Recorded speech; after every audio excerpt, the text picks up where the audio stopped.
tey. Après 2 mois passés en prison, l'ancienne ministre des Mines libre, mais avec des restrictions à gogo, placée sous mandat de dépôt le 21 mai dernier.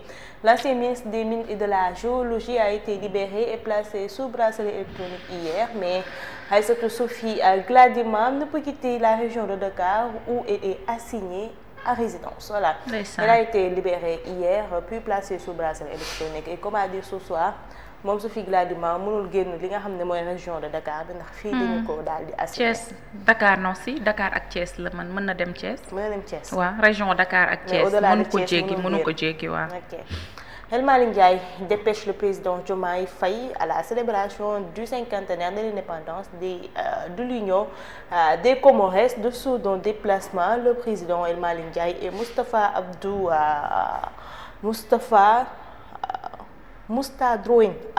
président de l'Assemblée de l'Union des Comores, est convenu de renforcer la coopération interparlementaire, notamment par la création d'un groupe d'amitié Sénégal-Comores. Hier lundi, le président El Malick Ndiaye a également rencontré le président de la République de l'île Maurice, le professeur Dahram Gorkol. Les deux personnalités ont exprimé leur volonté commune de dynamiser la coopération bilatérale à travers les leviers de la diplomatie parlementaire.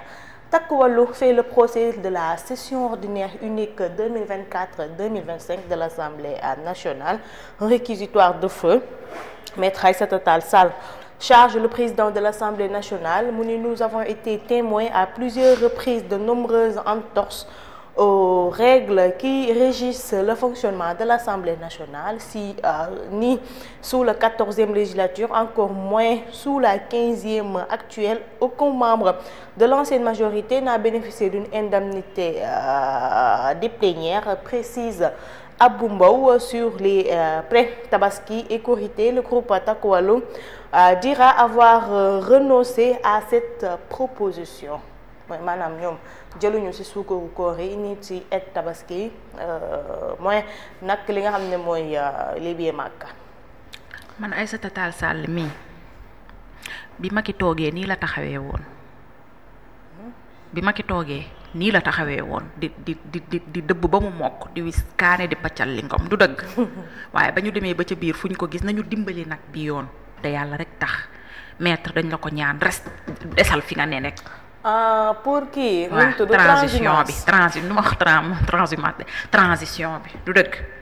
waaw kay loolu moom ñu ngi koy fàttaliku bi fi Macky nekkee woon moom xam nga parti socialiste da nekkoon moom moo doon di dëbb ba mu mokk di toj kaani di paccal li ngom mais après daa dem rejoindre Macky maître dimbali ñu rek fi nga ne baax na dégg nga.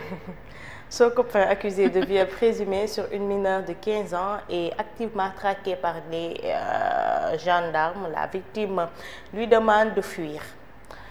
Suite et par fin de l'affaire Amadou Ba et Badara Gadiaga, la TFM menacée de suspension convoquée en marge de la brouille entre Amadou Ba et Badara Gadiaga. Madiambal Diagne, hôte de la DSC, aujourd'hui à 10h. ñu dem.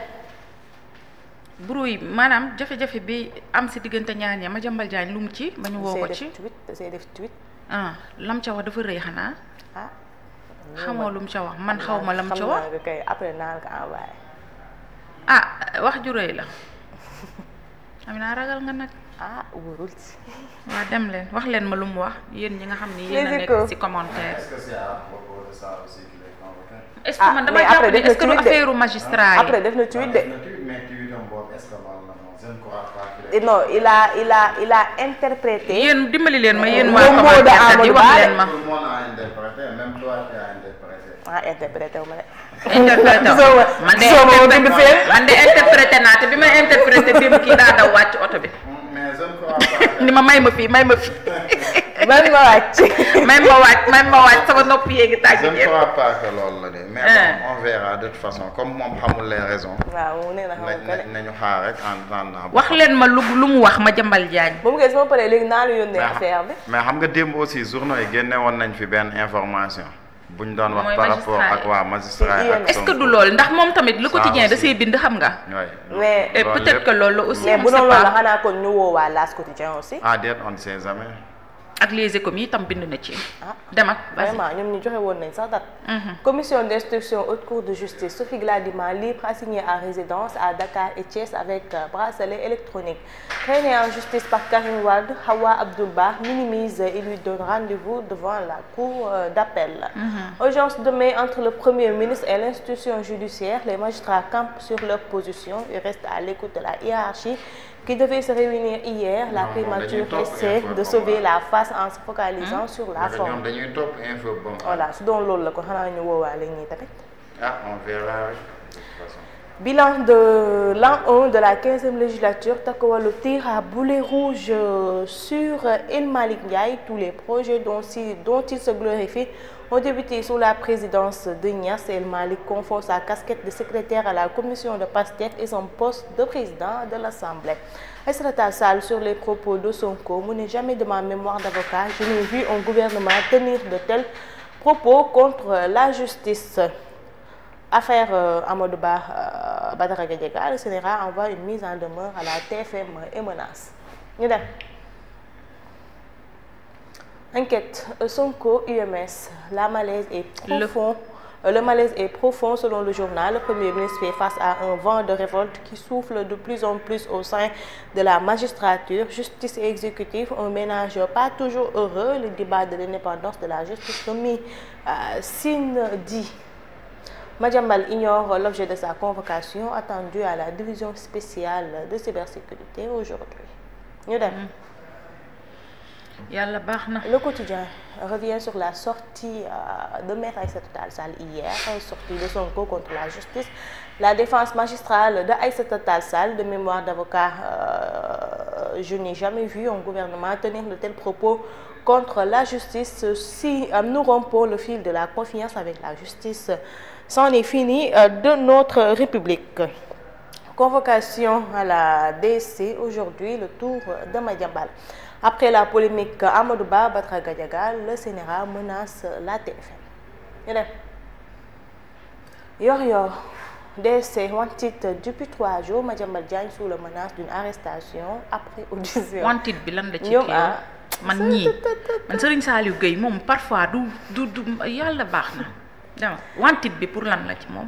lii nag arrestation après audition maa ngi tëju nañ Madiambal. maa la ba pare journal bi moom tëj na ko ba pare menace d'une arrestation après audition yow kii xamagul sax lan lañ koy auditionné yow tëj nga ko ba pare Serigne Saliou Gueye xanaa dangaa xam lu ñu xamul. Vas-y. Économie, spirale de la dette, comment le régime de Macky Sall a caché la dette. Sophie Gladima quitte la prison pour le bracelet électronique. Règles éthiques et déontologie à bafouer dans Jakaarlo, TFM mise en demeure par le CNRA. Ñu dem. Le Soleil, procréation, médicaments assistés au Sénégal disponible mais hors de portée. La technologie du Puma existe désormais au Sénégal et constitue un recours pour certains couples qui ont du mal à enfanter. Aujourd'hui, il faut débourser 2,5 millions de francs CFA, un montant exorbitant pour le Sénégalais. Lambda rencontre Ousmane Sonko UMS. La primature clarifie les circonstances. Ñu dem. Président day dem Washington suba. incha allah bu demee foofu de gis naa ne affaire yi dina rafet. ba Diomaye dafa kii nitu jàmm la wallaay ndeysaan Diomaye nitu jàmm bu demee foofu Trump dina waar wallaay gis naa loolu c'est un homme de paix notre président. Évidence, Assemblée nationale, Takku Wallu Sénégal charge le perchoir pour violation du règlement intérieur. Scandale autour du chantier de l'ambassade du Sénégal à Bamako et à Nouakchott, un éléphant blanc de plusieurs milliards de francs CFA. Imbroglio autour de Mambamba Cissé et Moustapha Ndour. Malick Sonko, le débat public est devenu un poison lent pour notre démocratie. Gouvernance de l'eau, des experts de la CEDEAO en conclave à Dakar. Ñu dem. Libération, association de malfaiteurs, détention de moyens de communication prohibés en milieu carcéral. Trafic intérieur de chanvre indien, le parrain du camp pénal tombe depuis la chambre 14, Maodo Malick Diop, 35 ans, condamné à 15 ans de travaux forcés pour trafic international de drogue avant de bénéficier d'une remise partielle de peine de 2 ans. Gérer un intense trafic, il a été piégé par le directeur du camp pénal. Après une fausse commande, 9 de ses complices qui recevaient ses ordres grâce à un téléphone portable caché dans sa chambre. Recherché, les mises en cause publiées aussi depuis sa cellule, des vidéos sur TikTok. La drogue cachée dans des gris-gris était livrée dans la prison à Dakar, Pikine et Thiès avec des noms de code comme Poson ak Lawdi. Allahu akbar. maanaam di prison ba léegi di def business am. di tëgg ay business am di jaay drogue mais tamit ba kii nu mu tudd directeur prison bi am na xel de macha Allah. moom déjà moom amoon na 15 ans ñu dimbali ko ci. dindi 2 ans ko 2 ans mu am 13 ans 13 ans mu bu defaat lii te lii kirim la njaayum drogue ak yàmbaaw ak yami ànd yooyu yëpp kirim la. yàlla baax buñ la tegalee fukki at foo jëm. 23 ans. daal jaaxle naa aywa. Polémique née de l'émission Jakaarlo, le parquet joue les prolongations judiciaires. Madiambal Diagne et Ardou Gning à la DC ce mardi après des postes Zeyna Bamba de Leral convoqué aussi. moom Zeyna lu mu def. Zeyna wax lu mu wax. boobu moom échappé woon na. ñoom ñett ñëpp dañ leen convoqué tey jii foofu noonu ñoo fay kase. itam dafa defoon post ci Facebook. Ardou Gning après essayé na retirer kii woon bi mais c'est trop tard. c'est déjà parti ñu def. non retiré wul daa def reprécision. waaw mais il a modifié son texte. daa def reprécision. mais il a modifié son texte. mais xam nga Amina maanaam problème bi yëpp ci émission la tàmbalee maanaam lii xew ci week-end bi yëpp ci benn émission la tàmbalee émission boobu. ki nekkoon ci émission bi di Ndeye Mbile gi nekk député kam Sénégal ñoo ko dénk jiital ko moom ba mu jógee ci émission bi moom it dafa dem def vidéo di def ay reprécision di leeral donc reprécision léegi c'est permis aussi. yàlla baax na waaye nekkul ñëpp la jig de. waaw. su fekkee bal ba tàkk ba pare nag.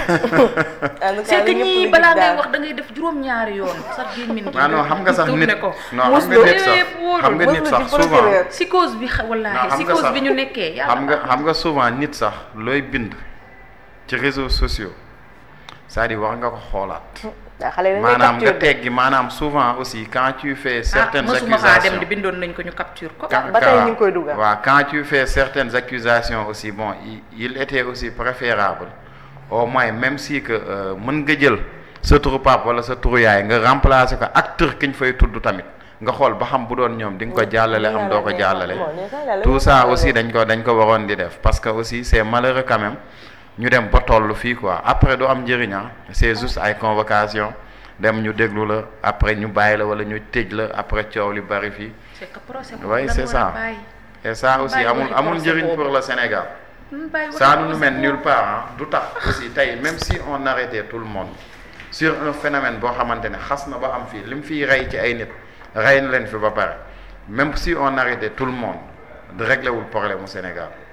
donc il faut aussi que nit ñi ñu delloo seen xel les autorités aussi xam ne aussi dëkk bi ñoom lañ ko dénk dañ ko war a defar toppatoo non chroniqué wu ma sax damay wax li ma xalaat ci réew mi rek.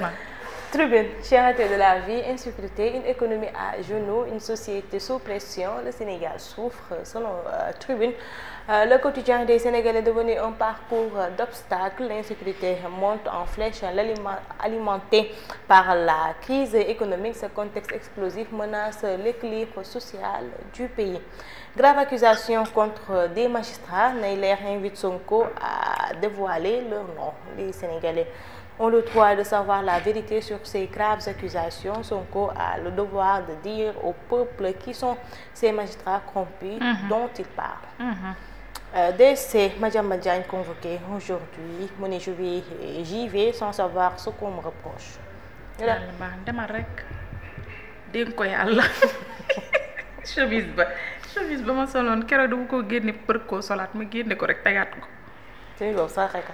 bu weex bi. bu weex bi ma saraxe ko. non jawul saraxe ma saraxe ko kay non jabu ko ba ma soloon fii moom coow li wax ji coow la ba muy am fii ba moo kii boobu moom maye naa ko bu yàgg yow ngay dem fële mel ni ku jëm tradition sa talon yi ma choqué ci yow loolu la noonu la tu montres que tu n'es pas pauvre, tu n'es doo baadoo la doo alafinte doo baax ndoox du noonu loolu la nga leen koy wan dem nag boo gisee yow fekkoo ma foofu ba ma tagale samay tànk di la xool ak bët yu wow koŋ yu amul benn pepp ndox baat ak tontu la di amul xof amul ragal sinon dañuy dute ndax ñooñu dañoo jàng psychologie xaw ma nan dañoo jàng nit buñ la xóoree rek mën nañu xam yow ndax tu as quelque chose à te reprocher ndax tu as quelque chose à te reprocher oui ou non léegi nag il faut nga am posture je n'ai rien à me reprocher. ñu dem yàlla baax na. L'Observateur. Affaire Sophie Gladima, les deux sont d'un revirement inattendu. Les motivations à l'origine de la décision autonome de la commission d'instruction de placer Sophie Gladima sous bracelet électronique, alors même que la requête de mise en liberté provisoire présentée par ses avocats avait été formellement rejetée. Amina kii nee na nga mel ni kuy jouer film ak say noir fumé. xale yi respecté wu leen ma de. non yow billaay xam nga après nag kañ laa xëy mu ñibbee suñu kër nag man. ngay xoolaat ngay riwaay naan Fatima mi est-ce que ça va. dina nag ba nga génnee si guddi gi nag met El Hadj Diouf dara la nag Fatima mel ni ku nekk si film action yooyu instant nga la moo la. jaay bandi manto ak maleku bandi.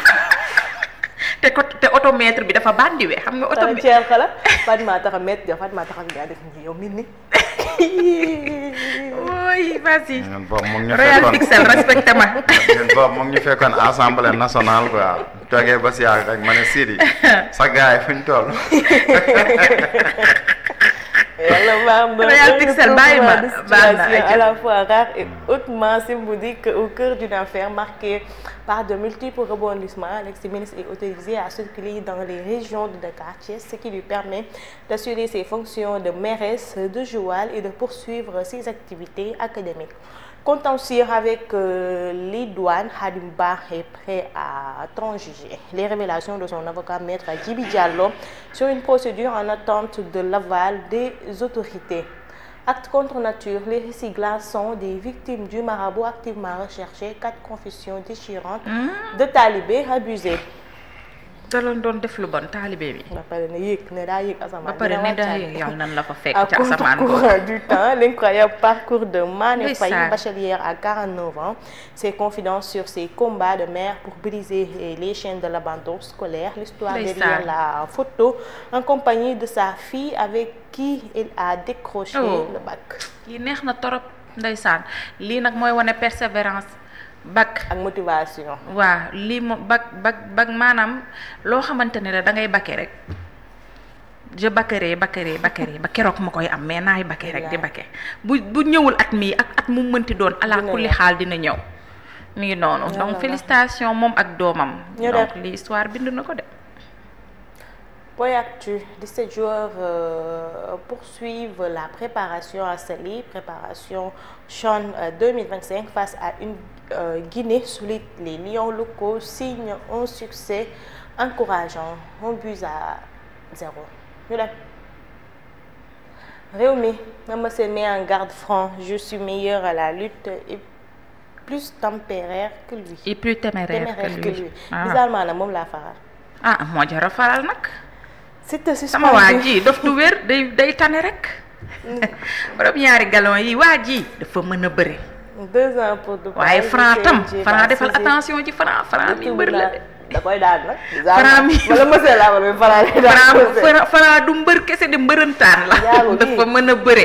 ba pare dafa am doole ba pare il a un bon entourage bu baax la yor.